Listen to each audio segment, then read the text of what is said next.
Selamat sore, malam, teman-teman mahasiswa. Kita mulai, kita sambung lagi teman kita yang ke-12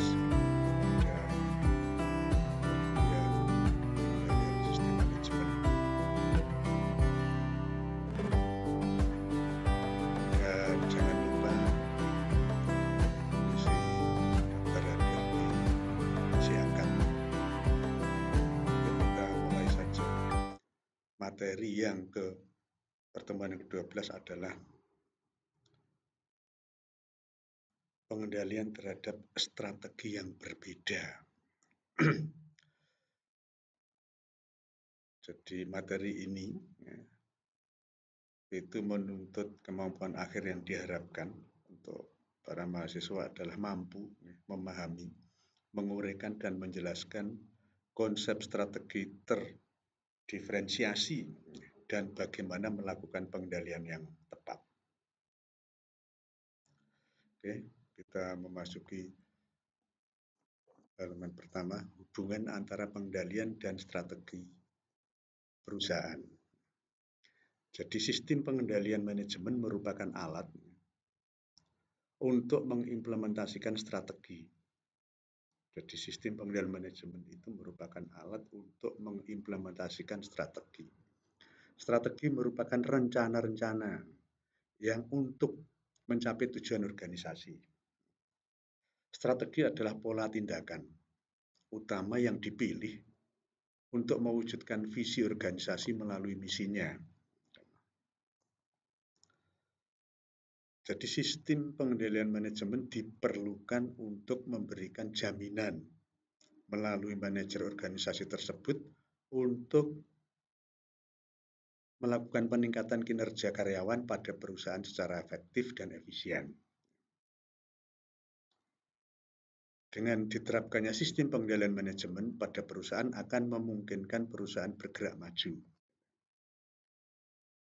Jadi suatu organisasi harus melakukan pengendalian strategi yang merupakan bagian dari proses manajemen strategi supaya organisasi tersebut dapat selalu beradaptasi terhadap perubahan lingkungan dan mempertahankan eksistensinya menuju keunggulan bersaing. Pengendalian manajemen hanya salah satu cara bagi manajer untuk menerapkan strategi yang diinginkan. Jadi strategi yang dapat diterapkan selain pengendalian manajemen adalah melalui pendekatan struktur organisasi, manajemen sumber daya manusia dan budaya. Jadi organisasi yang berbeda umumnya beroperasi dalam konteks strategi juga yang berbeda. Jadi perbedaan strategi ini memerlukan perbedaan prioritas tugas. Sistem pengendalian adalah sistem pengukuran yang mempengaruhi perilaku orang di mana aktivitas-aktivitas sedang diukur. Oleh karenanya, perhatian yang terus-menerus dalam mendesain sistem pengendalian harus berupa apakah perilaku yang dipengaruhi oleh sistem tetap konsisten terhadap strategi. Ini perlu dipertahankan, perlu menjadi perhatian. Konsep-konsep strategi di perusahaan. Konsep strategi merupakan sebuah konsep yang perlu dipahami dan diterapkan oleh setiap pengusaha dalam segala macam bidang usahanya. Pimpinan satu organisasi setiap hari berusaha mencari kesesuaian antara kekuatan-kekuatan internal perusahaan dan kekuatan-kekuatan eksternal atau peluang dan ancaman suatu pasar. Mengapa strategi sangat penting bagi perusahaan?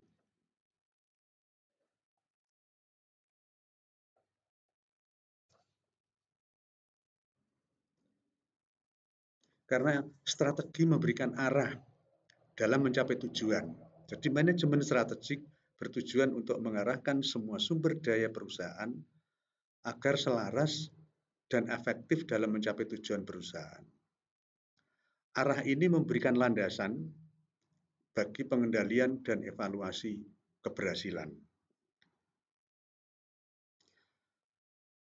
Konsep strategi perusahaan ada beberapa cara untuk menetapkan dan menerapkan strategi yang baik dalam perusahaan. Yang pertama adalah menetapkan target dan pengukurannya. Yang kedua, berpikir kreatif dan menghasilkan ide-ide baru. Bekerja lebih keras, memotivasi orang-orang lain untuk berusaha lebih. Kemudian menulis artikel yang relatif mudah dipahami, membangun kerangka kerja dan menggambarkan grafik di papan. Jadi strategi perusahaan adalah tentang berada pada campuran bisnis yang tepat, yaitu definisi bisnis di mana perusahaan akan berpartisipasi, penyebaran sumber daya di antara bisnis itu. Perusahaan diklasifikasikan menjadi industri tunggal misalnya, yaitu perusahaan yang berpotensi pada satu jalur bisnis. Desertifikasi yang berhubungan, itu satu perusahaan menguasai hulu dan hilir sampai dengan hilir. Kemudian kategori bisnis yang tidak berhubungan. Jadi misalnya perusahaan otomotif Yamaha itu membuat industri alat-alat musik dan sebagainya.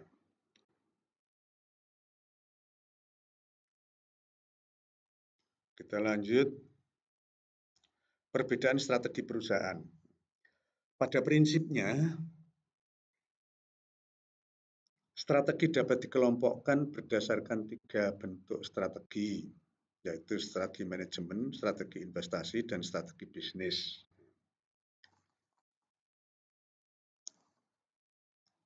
Jadi strategi perusahaan itu adalah konsentrasi bisnis, itu harus kita lihat.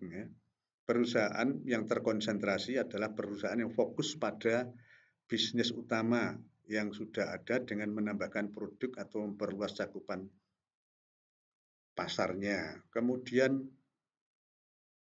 yang industri yang vertikal mundur, industri yang horizontal, kemudian industri yang disertifikasi, kemudian rekrutmen strategi dan turnaround strategi. Jadi apa yang dimaksud dengan disertifikasi perusahaan? Jadi perbedaan strategi untuk industri tunggal, industri yang terhubung, dan industri yang tidak terhubung. Disertifikasi yang terhubung dan disertifikasi yang tidak terhubung. Jadi apa yang dimaksud disertifikasi perusahaan? Disertifikasi adalah salah satu strategi memaksimalkan profit dengan memproduksi banyak produk. Kenali lebih jauh dari jenis dan untungnya di sini. Disertifikasi adalah salah satu strategi yang manjur yang kerap dilakukan perusahaan. Mengapa satu perusahaan perlu melakukan proses disertifikasi?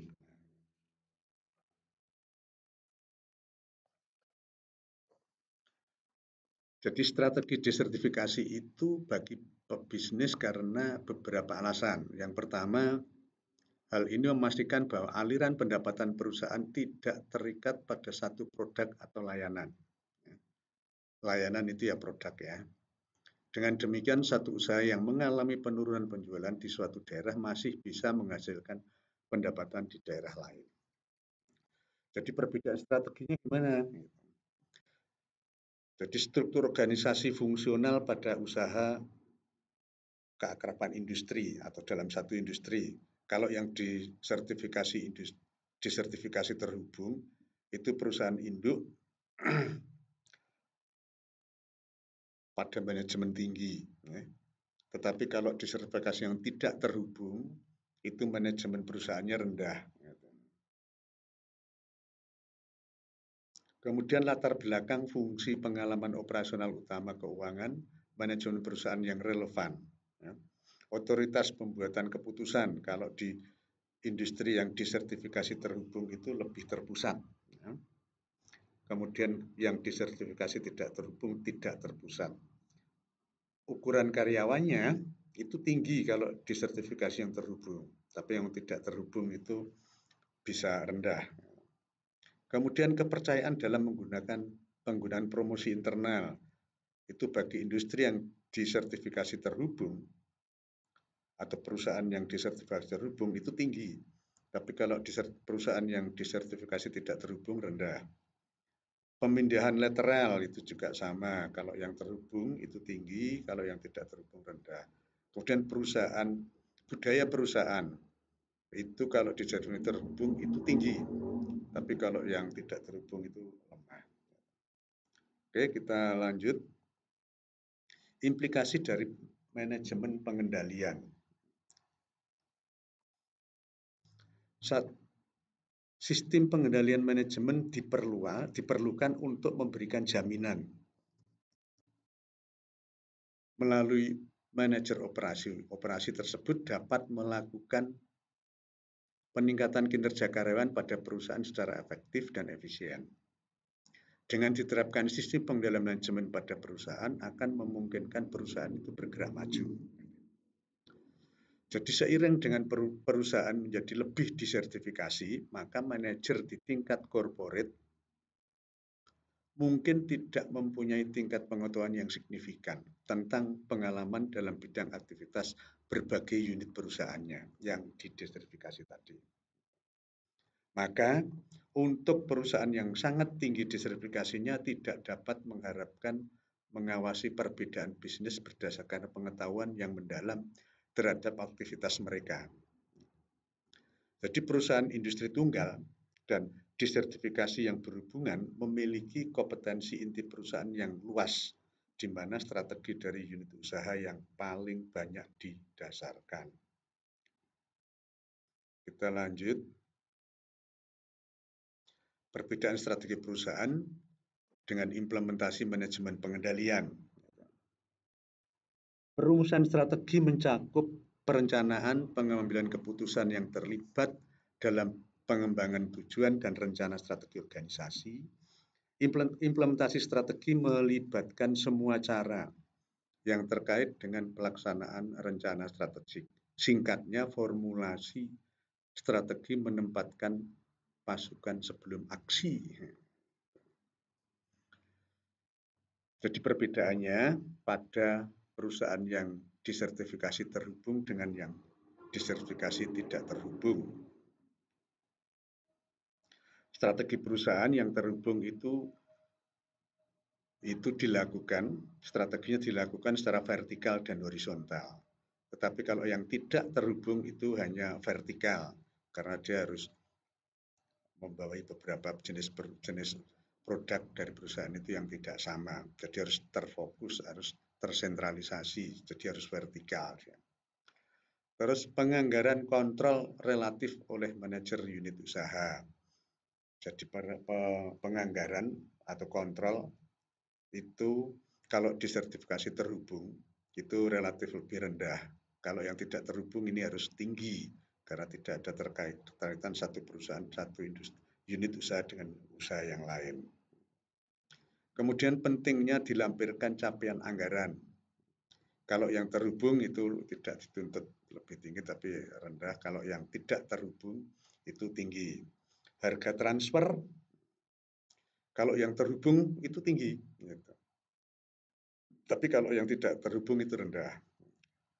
Kompensasi insentif itu kalau perusahaan yang terdiversifikasi terhubung itu kriteria keuangan dan non-keuangan itu diperhatikan. Tetapi kalau yang tidak terhubung itu hanya kriteria keuangan. Demikian juga tentang bonus. Kalau yang terhubung itu lebih subjektif ya.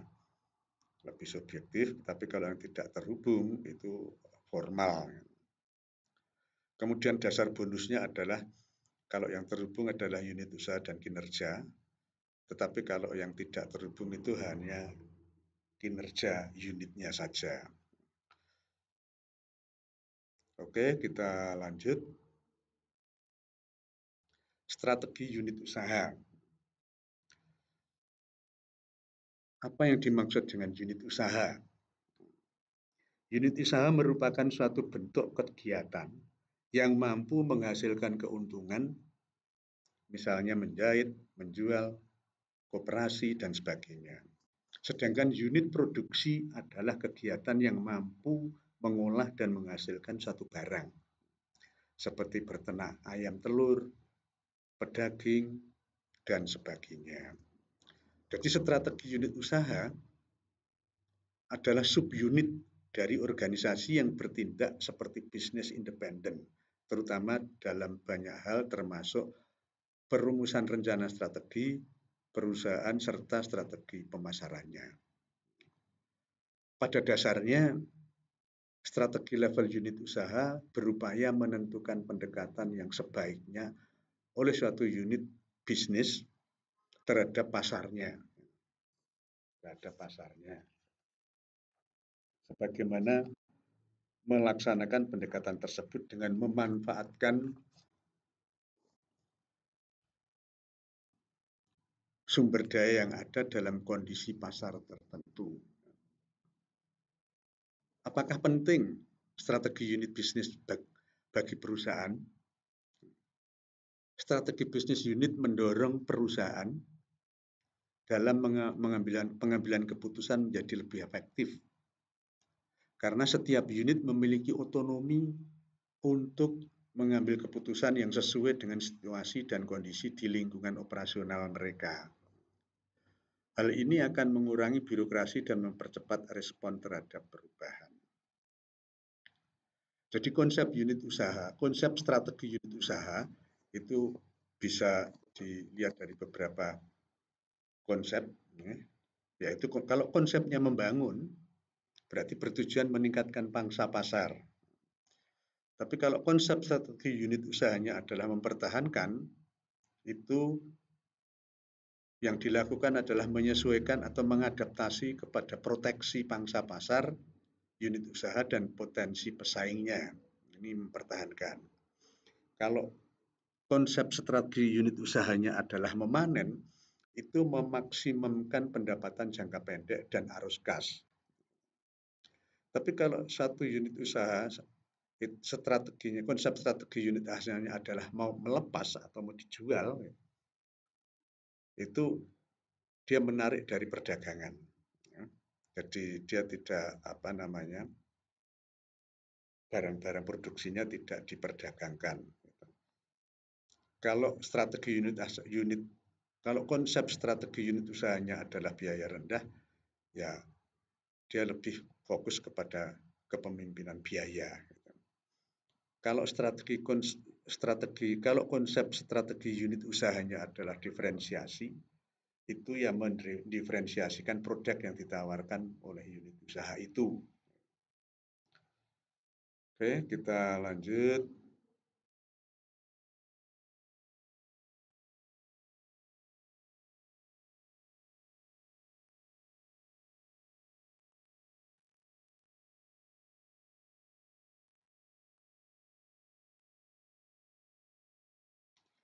Misi. Saya kira di pengantar manajemen ini sudah disampaikan, ya, misi. Jadi pengertian umum dari misi adalah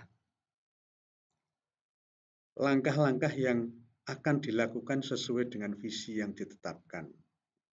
Bila misi adalah pernyataan cita-cita di masa depan, bila visi adalah pernyataan cita-cita di masa depan, maka misi adalah pernyataan tentang apa yang harus dilakukan. Jadi tujuan dari misi itu apa toh? Tujuan yang ingin dicapai oleh suatu organisasi atau perusahaan dalam jangka waktu tertentu. Misi seringkali menjadi dasar bagi pengambilan keputusan dalam organisasi tersebut, sehingga sangat penting bagi perusahaan untuk memiliki misi yang jelas dan terfokus. Jadi misi ini untuk mewujudkan visi. Nah, apa manfaatnya misi ini? Misi merangkum aktivitas utama dan nilai-nilai yang membimbing tindakan sehari-hari. Misi menjawab pernyataan apa yang akan kita lakukan. Dengan memberikan pandangan yang lebih praktis dan operasional, pernyataan misi harus mencerminkan nilai-nilai keunggulan dan kompetensi inti organisasi atau individu tersebut. Misi perusahaan adalah pernyataan yang berorientasi pada tindakan menyatakan tujuan layanan suatu perusahaan kepada audiens yang biasanya mencakup fungsi, tujuan, dan deskripsi umum perusahaan. Jadi misi mendeskripsikan tujuan eksistensi suatu perusahaan atau organisasi. Jadi kalau misi unit usaha itu mempengaruhi ketidakpastian manajer umum menghadapi trade-off jangka panjang dan jangka pendek yang mereka buat. Kemudian sistem pengendalian manajemen dapat secara sistematis bervariasi untuk menolong memotivasi manajer, mengatasi secara efektif ketidakpastian, dan membuat trade-off jangka panjang dan jangka pendek yang memadai. Jadi misi yang berbeda sering memerlukan perbedaan sistematis sistem pengendalian manajemen. Jadi misi yang berbeda itu memerlukan perbedaan sistematis sistem pengendalian manajemennya. Oke, kita lanjut. Misi dan ketidakpastian. Unit yang membangun biasanya memiliki ketidakpastian dibandingkan dengan unit yang memanen. Jadi kalau unit yang membangun, itu strategi membangun secara khas dilaksanakan pada tahap pertumbuhan, siklus hidup produk life cycle. Sedangkan memanen dilaksanakan pada tahap matang. Kemudian tujuan dari unit usaha membangun adalah untuk meningkatkan pangsa pasar. Perlu diketahui bahwa ketidakpastian adalah suatu kondisi keraguan yang terbentuk karena adanya kekurangan informasi.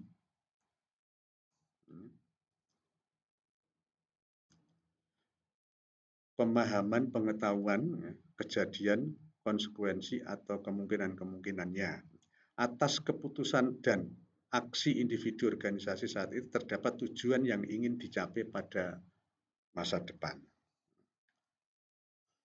Ketidakpastian ini ada beberapa macam dan pengukurannya juga ada beberapa macam.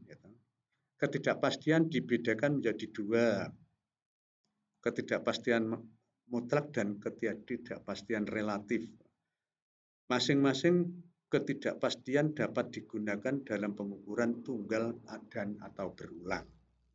Ketidakpastian relatif adalah ketidakpastian pengukuran relatif terhadap besar suatu nilai yang dipilih untuk kuantitas yang diukur jika nilai yang dipilih tidak sama dengan 0. Sedangkan ketidakpastian mutlak adalah ketidakpastian dalam suatu pengukuran yang dinyatakan dengan pengukuran satuan yang bersangkutan. Selain itu, kesalahan absolut dapat digunakan untuk menyatakan ketidakakuratan suatu pengukuran. Kesalahan absolut bisa disebut kesalahan perkiraan. Oke, kita lanjut ke jadi misi dan ketidakpastian pada sisi masukan dan keluaran para manajer membangun cenderung mengalami ketergantungan yang lebih besar atas individu eksternal dan organisasi tadi saya jelaskan yang di depan itu, jadi yang membangun. Gitu. Kemudian karena unit usaha membangun seringkali terjadi pada industri baru dan yang sedang berjalan, manajer berkemungkinan mempunyai pengalaman yang lebih sedikit dalam industri mereka, maka muncul ketidakpastian. Jadi berkurangnya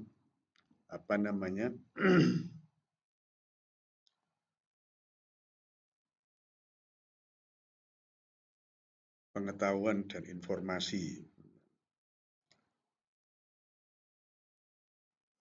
Oke,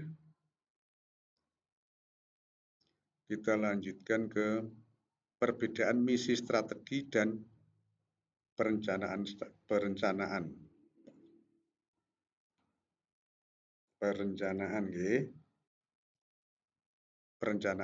perbedaan misi strategi dan perencanaan strategi. Jadi perbedaan antara strategi dan perencanaan itu kita lihat dulu. Strategi adalah tindakan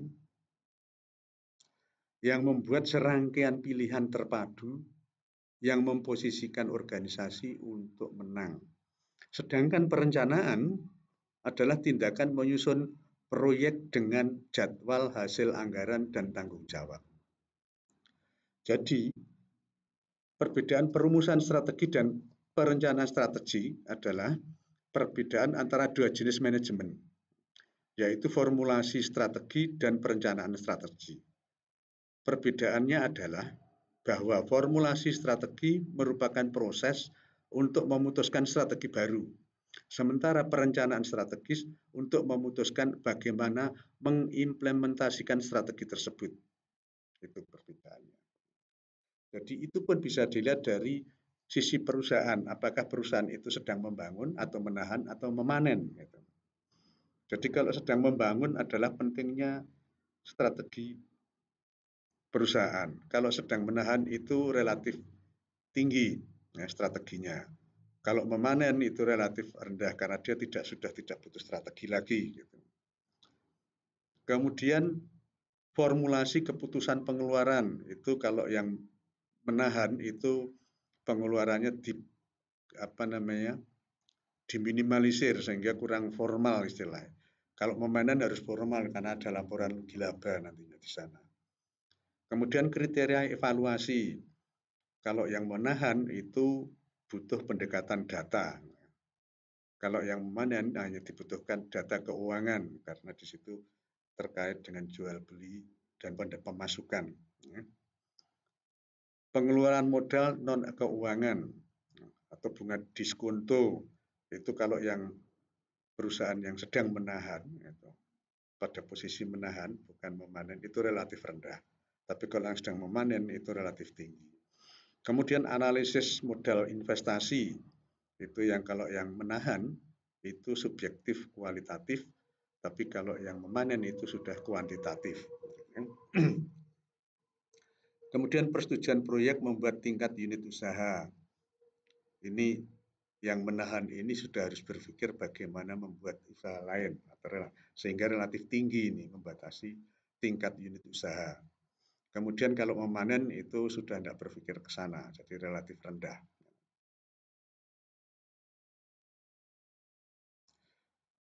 Kemudian perbedaan misi strategi dan peran anggaran.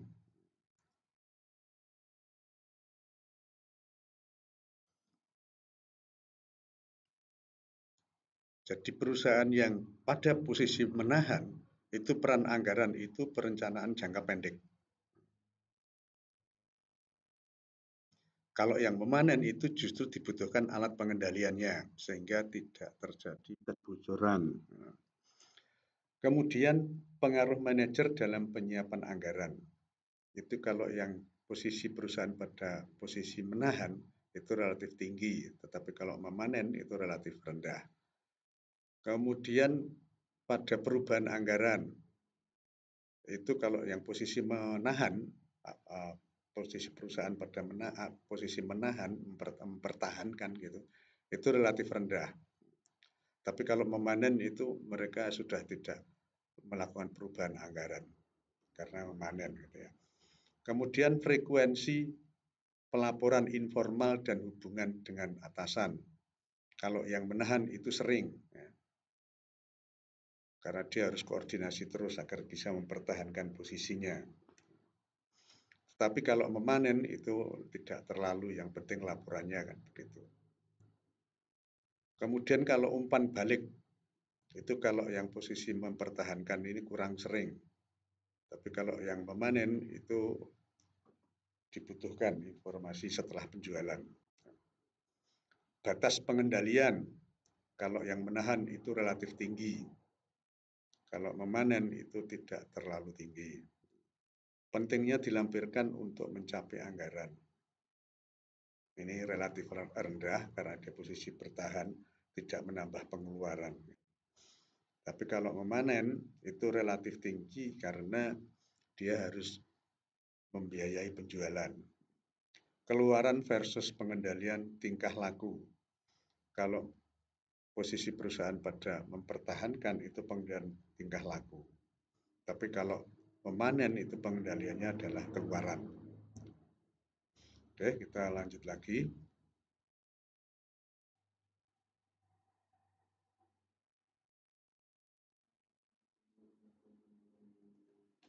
Perbedaan misi strategi dan kompensasi insentif.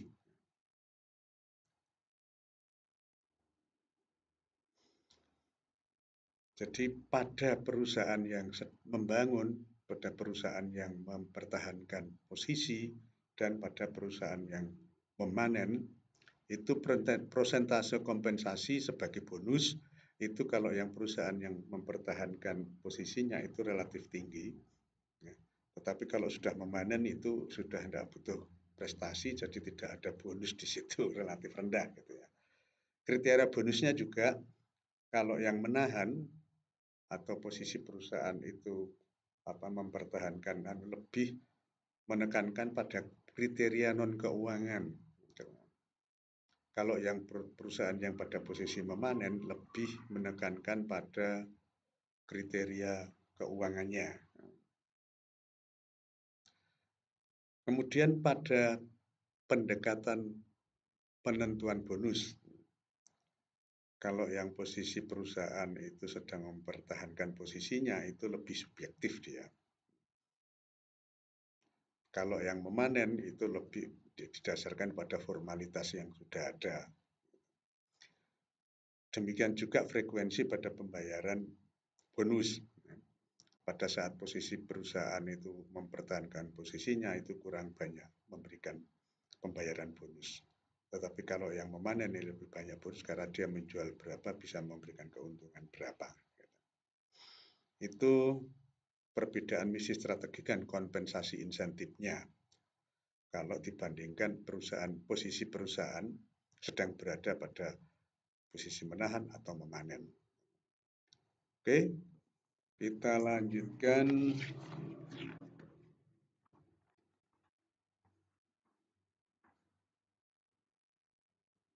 Gaya manajemen puncak. Gaya manajemen puncak. Jadi manajemen itu sebetulnya ada banyak gaya ya. Jadi manajemen puncak atau bisa kita sebut dengan istilah top management merupakan tingkatan manajemen tertinggi dalam sebuah perusahaan. Hal mengenai otoritas pada tingkat manajemen ini, merekalah yang memiliki sumber otoritas tertinggi dan bertanggung jawab secara penuh dan langsung kepada pemilik perusahaan. Pada umumnya tiap perusahaan membagi menjadi 3 tingkatan manajemen, yaitu top level management, middle level management, dan lower level management. Memahami struktur manajemen yang ada di dalam sebuah perusahaan adalah hal yang penting untuk mengoptimalkan produktivitas dan kesuksesan organisasi. Gaya manajemen puncak mempengaruhi fungsi pengendalian manajemen dalam organisasi. Gaya manajemen dipengaruhi oleh latar belakang dan kepribadian manajer. Jadi perbedaan gaya manajemen itu mempengaruhi strategi perusahaan. Juga mempengaruhi sistem pengendalian manajemen. Gaya manajemen sangat dipengaruhi oleh latar belakang manajer dan personaliannya. Jadi gaya manajemen dipengaruhi oleh latar belakang kepribadian dari manajer itu. Kemudian implikasi bagi pengendalian. Gaya manajemen mempengaruhi proses pengendalian manajemen. Tadi sudah kami sampaikan. Jadi gaya manajemen yang berbeda itu akan memunculkan pengendalian manajemen, proses pengendalian manajemen yang berbeda pula. Saya kira pada pertemuan yang ke-12 ini materinya sampai di sini saja. Kita akhiri. Terima kasih. Kurang lebihnya mohon maaf. Dan assalamualaikum warahmatullahi wabarakatuh.